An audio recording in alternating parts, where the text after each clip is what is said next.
right. I just have one question for every Canadian, even the entire world for that matter, who takes an interest in watching this podcast. What has my country become? Seriously. What has my beloved country of Canada become in the past 2 years since this pandemic started? It's hard for me to determine that, but I'm sure other people within the comment section will definitely have many names for what Canada has become under the rulership of a man that goes by many names. One of many would be, well, pretty much pathological liar, terrorist sympathizer, money launderer, dictator, ethics violator, potential son of Fidel Castro, and last, and I know it's not the least, but also a treasonous traitor. Ladies and gentlemen, Justin Pierre Trudeau, the one and only. I don't get how government, with their past actions of incompetence, makes things better with more incompetence. At this point, politics is no better than watching a comedy show. To me, it's crazy how a province, specifically the province of Quebec, has this much pull out of other freaking provinces when it comes to elections. Voting for the same criminal organization, aka the Lebranos. Shout out to Urza Levant, by the way, from Rebel News. Like, he really came up with the perfect name for these freaking mobsters, these gangsters that call themselves freaking liberals. Really want to take everything away from people. Like, you can't have a greater threat to domestic threat to society than your own goddamn government. But the irony of it is that we get blamed for voting in this type of criminal organization. We get blamed for it. I'm like, I don't even recall. Call me an idiot when it comes to politics, but I don't even recall voting for a guy like Justin Trudeau, in all honesty. Hell no. Usually we assume that if it's a pretty person with a smile, I'm sure they have good intentions, which is such a logical fallacy. It's just, this whole entire pandemic, which has led to unreasonable and unscientific mandates and restrictions for 2 years, which has led to the trucker convoy, which has led to Justin Trudeau invoking the Emergencies Act, well, pretty much abusing it for his own political gains, and also threatening to freeze bank accounts and worse, seizing assets from anybody that's affiliated or involved with the trucking convoy. It's just it's just madness. It truly is fucking madness. And just the fallout from that, it's just, my God. It's one act of madness after the next. And I fear there's many more acts to come in this theater of tyranny that we, the people, are a part of. There are no excuses for what this government has done to us in the course of 2 years. Some would argue even more, which is another story.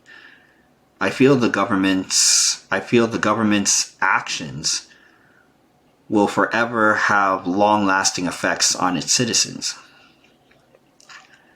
On the other hand, I also feel that there's no excuses for the citizens from what I've seen anecdotally, the cowardice and the willful blindness in not only accepting the government's excuses for further lockdowns beyond beyond the date that was promised to flatten the curve.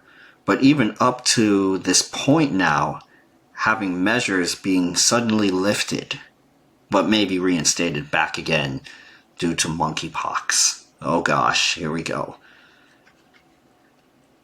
Now, we come out of this pandemic with high gas prices, along with higher than ever real estate prices, student loans, and groceries. You have policymakers still doing what they do best, which of course continuously make more dumb policies, thinking that they can fix the problems that they have created that got us here in the first place.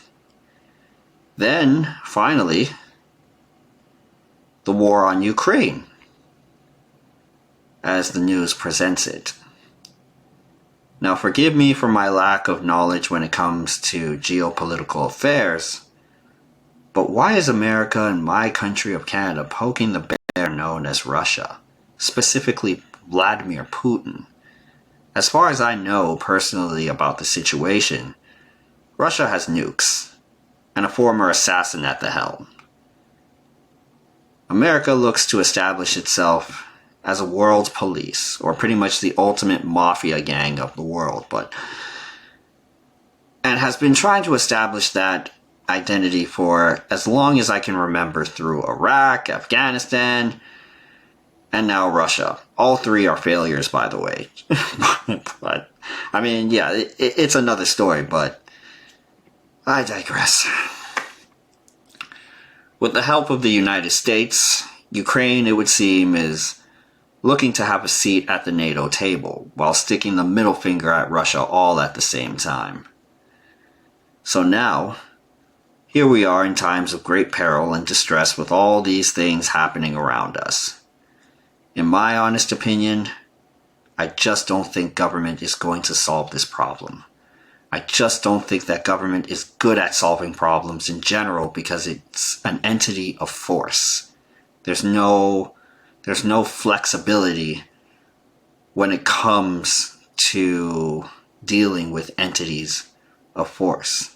They can only build bureaucracies and say that's as flexible as we get as government. See, that's how flexible government gets. Creating bureaucracy after bureaucracy that becomes so suffocating and that becomes so suffocating to the average citizen that eventually these things come to a head between citizens and dealing with those bureaucracies. But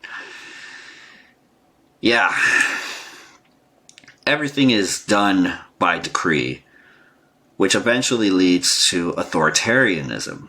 It doesn't matter what our political ideological leanings are, because at the end of the day, government has a monopoly on force and money, which is clearly illustrated with the measures that Justin Trudeau has taken when dealing with the trucking convoy.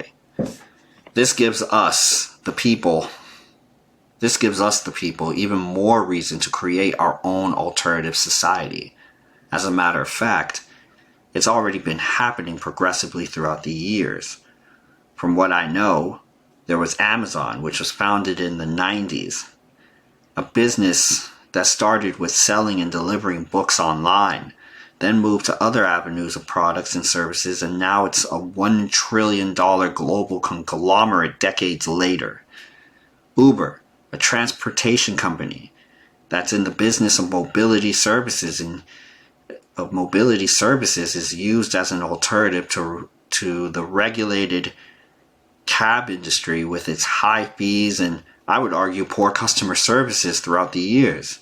It's now branching out into the trucking industry and has already become one of the established staples of food deliveries. Airbnb also serves as a cheap alternative to the notorious expensive hotel industry.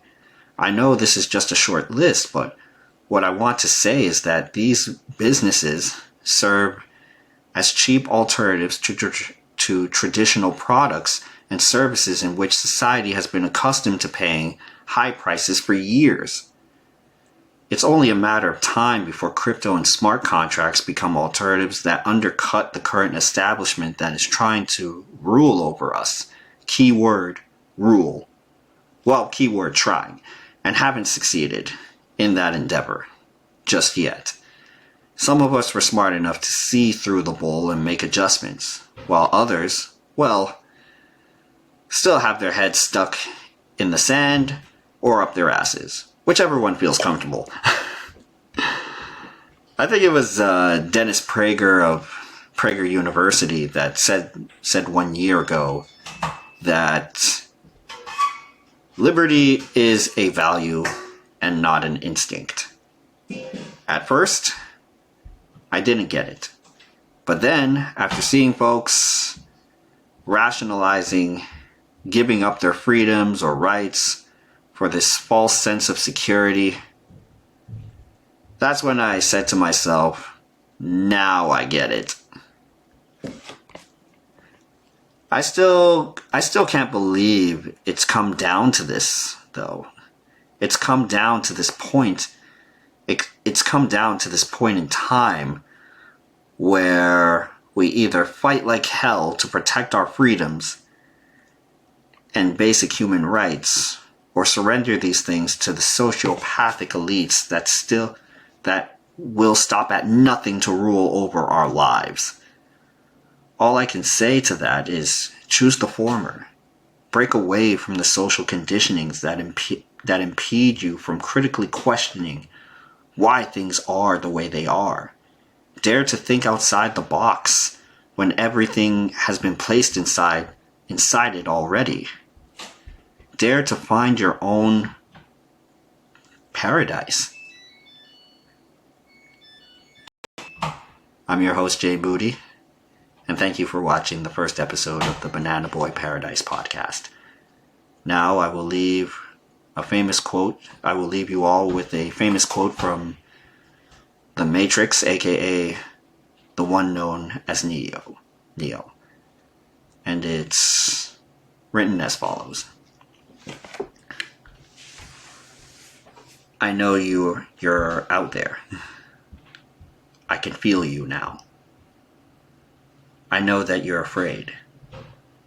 You're afraid of us. You're afraid of change. I don't know the future.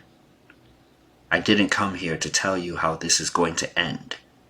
I came here to tell you how this is going to begin. I'm going to hang up this phone, and I'm going to show these people what you don't want them to see. I'm going to show them a world without you. A world without rules and controls, without borders or boundaries. A world where anything is possible. Where we go from here, where we go from there, is a choice I leave to you. Thank you for watching.